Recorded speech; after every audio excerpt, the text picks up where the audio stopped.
Skies smiling at me, nothing but blue skies do I see.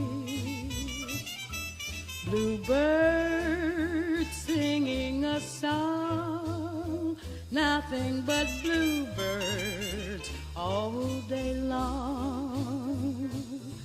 Never saw the sun shining so bright.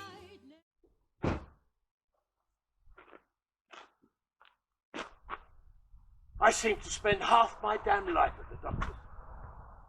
They keep telling me I'm hunky-dory for my age, as it were. One of the braver ones suggested I drink too much. You won't be suggesting that anymore. I mean to say, what's life without a glass or two of red?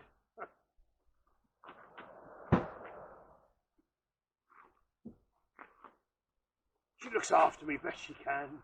Esther, I mean. She and our housekeeper, the Ransom woman. Too well at times. Treat me like an invalid. Damned irritating.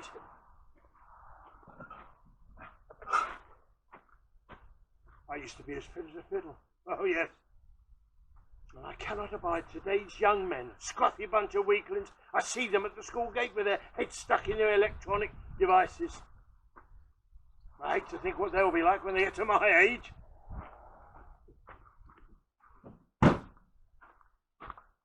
But it is true, I do struggle to catch my breath sometimes.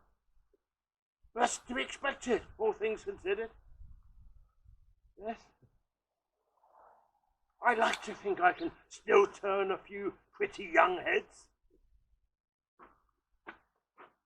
Often I can sense Esther giving me one of her hidden looks to remind herself of what a fine figure of a man I am.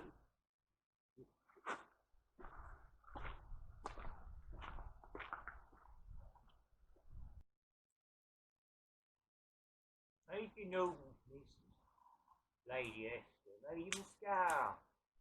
Lovely woman she is. Kept me together when my wife died. I don't know what I'd done if she hadn't been there to pick up the pieces. He had a bad cough, you see, and she felt sorry for him. Thought the scarf would keep him warm during the cold spell we were having.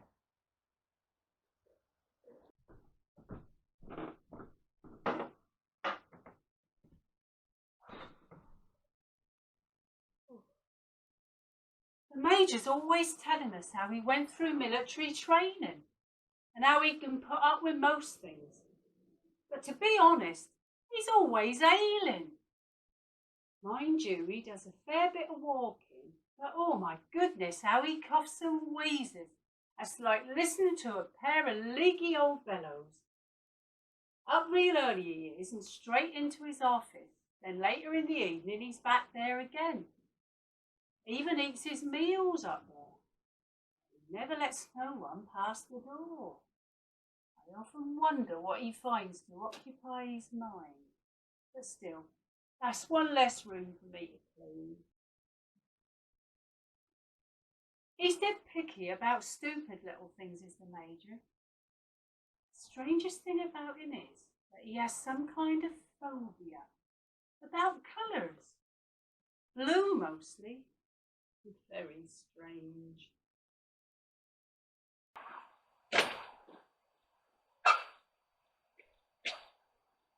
We have this gardener chappie. He's getting on a bit now, but that's no excuse for laziness or slipshod work. My wife's too soft with him. A couple of weeks ago she saw him struggling along with the wheelbarrow.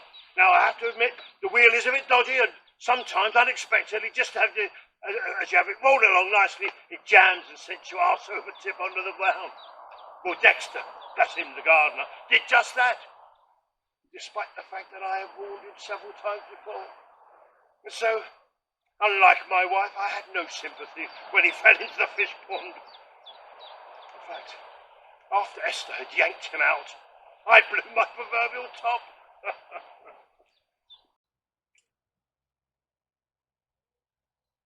In the early days, they used to have lots of people working here.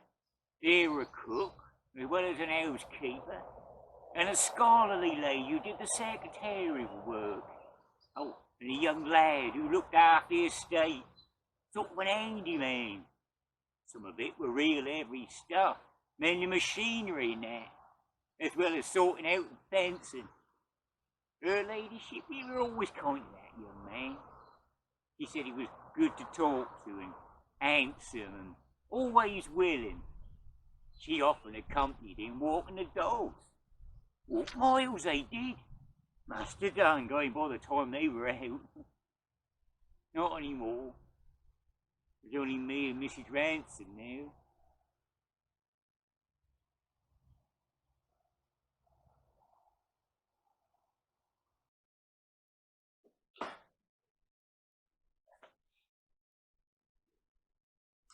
I like to think I'm a tolerant sort of chap. But there's one thing I'm particular about, and that's colours. I know it sounds petty, but when I see things badly coloured, I get most annoyed. Like people who own yellow cars. Idiots. And have you seen the colour some people paint their houses?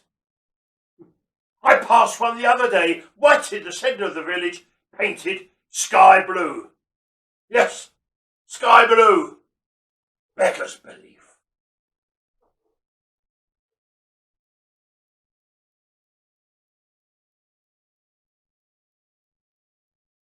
She has a wry sense of humour, as Lady Esther.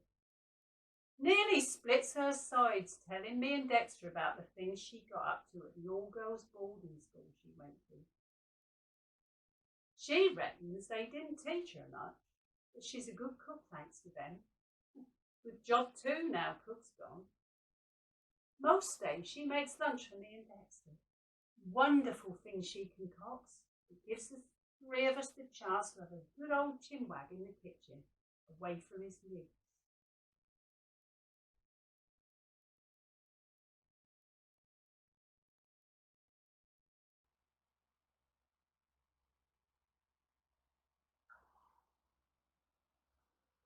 Mrs. Ransom, she likes to gather bits and pieces from the fields and hedgerows to make herbal medicines. So if any of us gets ill, she always has something for us to take. Boy, that always worked. Not him, of course. He calls it stuff and nonsense. So we lets him suffer. His office is up in the attic, where he has a good view of the surrounding countryside and a village. You can see right down the high street from his window, so there's no nicking off down the pub for a quick lunchtime drink.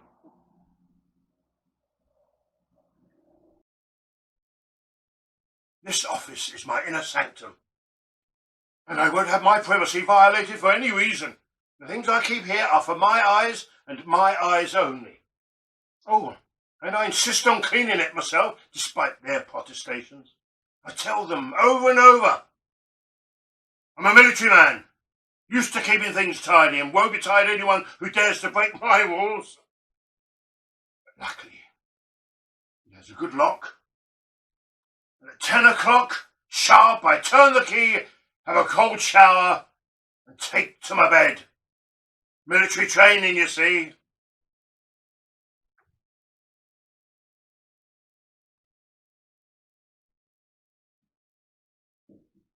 The Major's got a temper on him.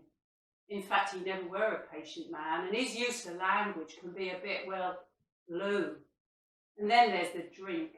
That never improves his mood, and he can get obnoxious. You should hear the names he calls poor old Dexter sometimes. But Lady Esther, on the other hand, never has a bad word for anyone. She's always busy, mostly in the village, visiting sick or lonely people, or at WI meetings, or up at the school where she's a governor.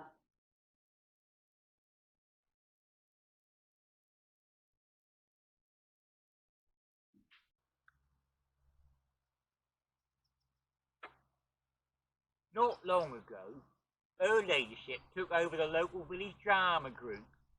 They meet at the school of an evening.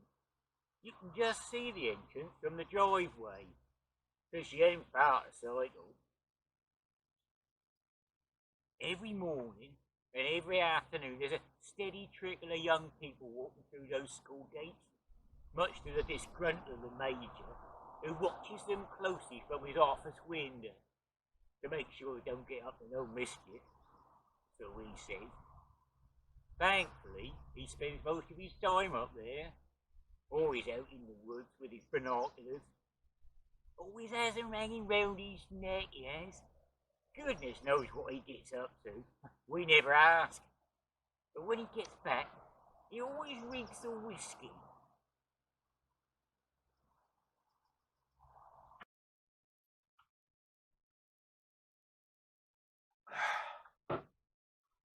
I had this dreadful sore throat. I've taken copious amounts of whiskey and honey, but nothing seems to get rid of it. Of course, Esther fusses round, suggesting this and that. The bloody woman, as if I wasn't suffering enough. I told her I will not take one of Mrs. Wansom's damned remedies, so stop rabbiting on about it and find something that will take away the pain. Do you know what she did? She knitted me a scarf. A damn scarf to keep my neck warm. And a blue one to boot. Blue! Stupid bloody woman.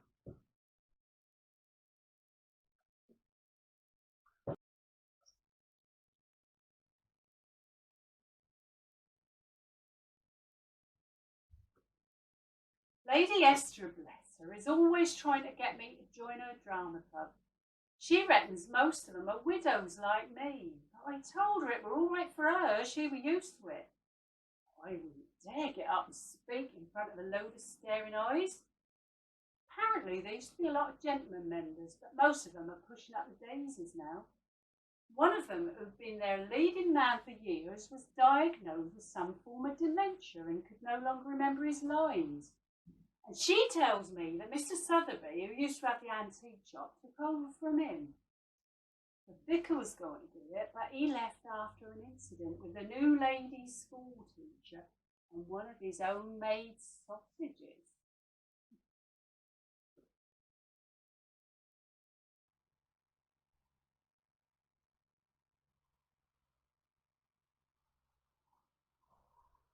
The manor house ain't far outside the village. You often see her ladyship riding down the road on her bike.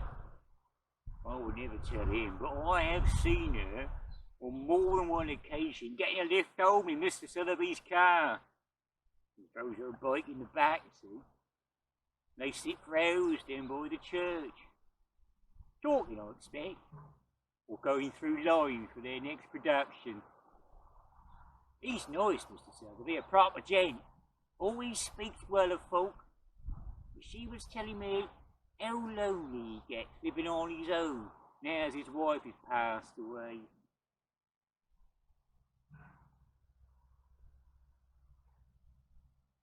The scarf turned out really well. Bit too long, perhaps, but lovely colours. But he didn't like it. He only ever wore it once.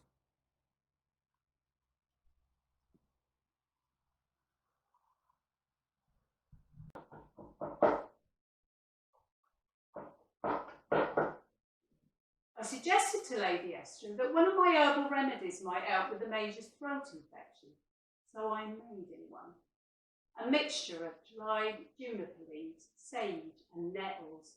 Oh, and a sprinkling of birch tree bark, what I gathered in the woods. It has an evil smell and it tastes terrible, it do. And she said he'd not touch it. But I knew he would. And I was right. He said, meek as a lamb, that as I'd gone to the bother of bringing him some, he'd take it. That did surprise Lady Esther, but not me. I knew it would because of what happened.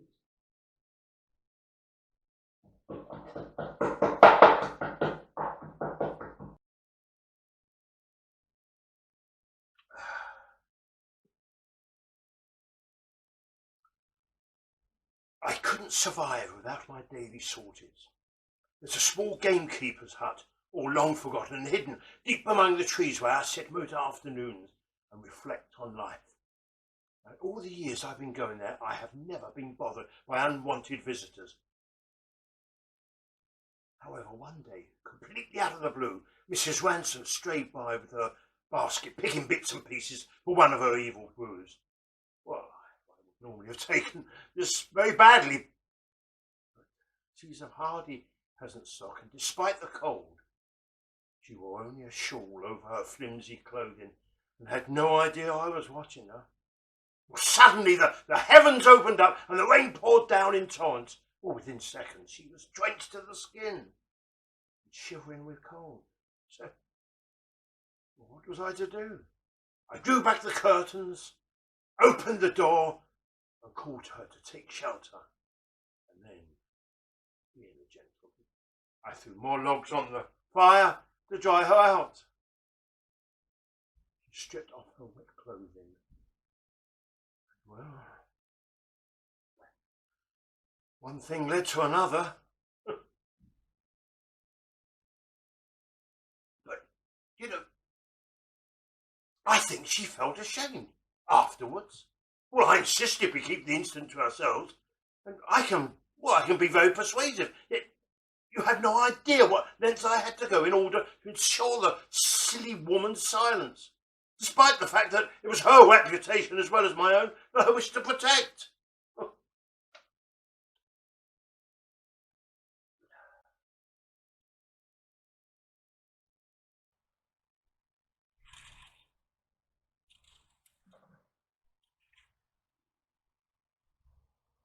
Except for birthdays and Christmas, I've never seen him buy her ladyship presents. But one day after one of his rare trips out in the car, he came back with a great armful of beautiful lilies. They were well out of season and must have cost him a fortune. I noticed he went to kiss her. Something I'd never seen him do before. Then at last minute he changed his mind.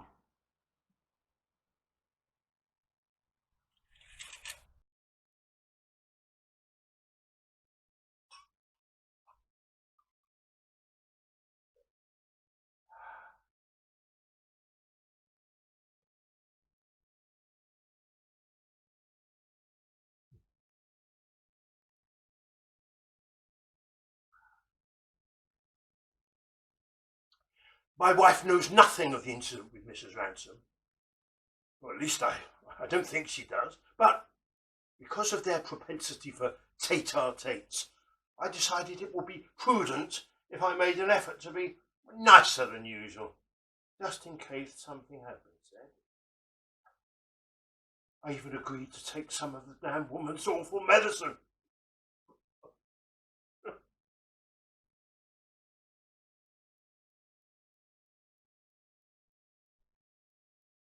She'd asked him many times to get the gazebo flooring seen to, but he always shouted at her, saying it were a waste of good money. So, it seemed surprising when he suddenly decided he was going to fix it himself. But I knew it were his conscience.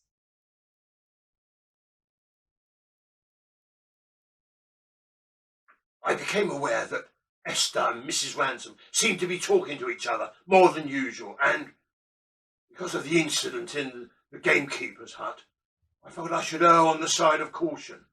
Now, I knew Esther had been called off guard when I bought the flowers, and so I thought I'd follow this up by offering to repair the loose floorboards in the old gazebo.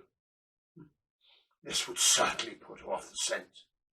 She'd been on at me for years about it, but I'd always felt it was totally unnecessary, considering it was used primarily for storage.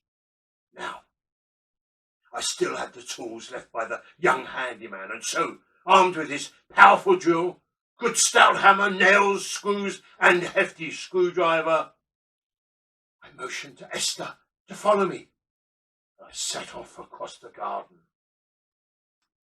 Mrs. Ransom and me were talking down by the potting shed. She was telling me as how Mr. Sotheby were popping in for lunch when we saw Major Noble struggling across the lawn with Lady Esther following him. Mrs. Ransom commented on how clumsy he looked, carrying an enormous bag of tools. She said, "Who would have thought that such a virile young man with a firm, muscular body would have, and attractive blonde hair would have turned into this balding, corpulent, bad-tempered little rat of a man. What do you think back? Had he always been so obnoxious?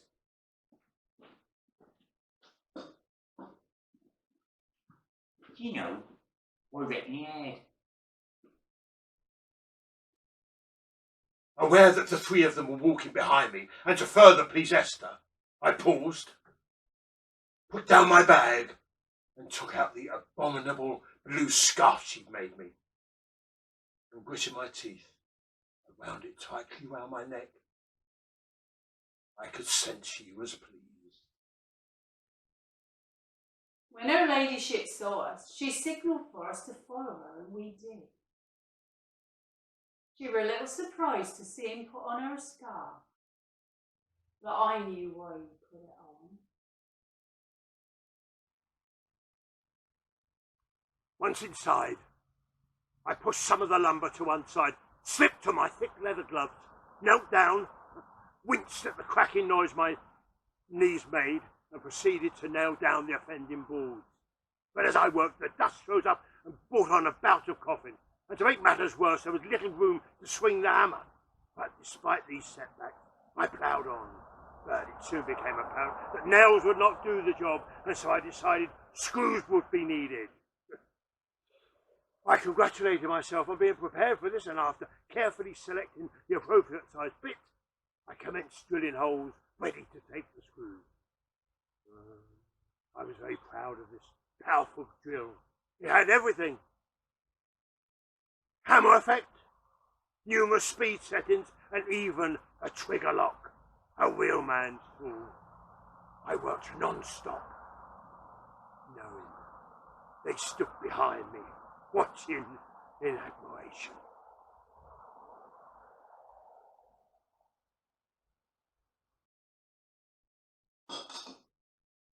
The three of us stood in that cramped space, watching.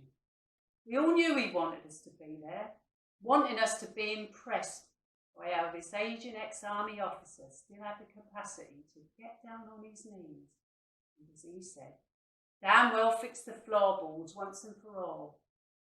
He wanted us to understand that despite his age, he was still a fit man, still someone to look up to. Only he knew how much we despised him.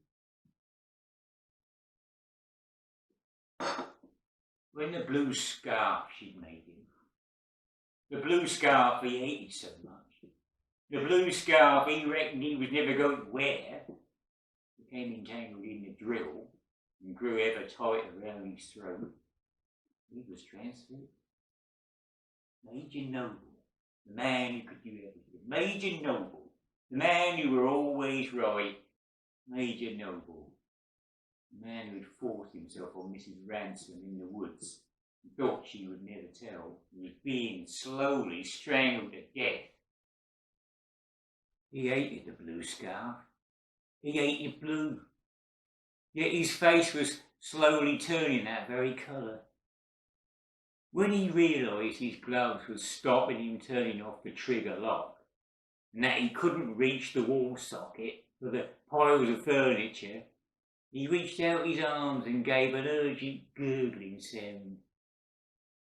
For a second we did nothing. Then her ladyship smiled and motioned for us to leave. After carefully closing the gazebo door, the three of us walked arm in arm across the lawn, back to the house. One of her ladyship's wonderful lunches with Mr. Sotheby. Blue skies smiling at me, nothing but blue skies do I see.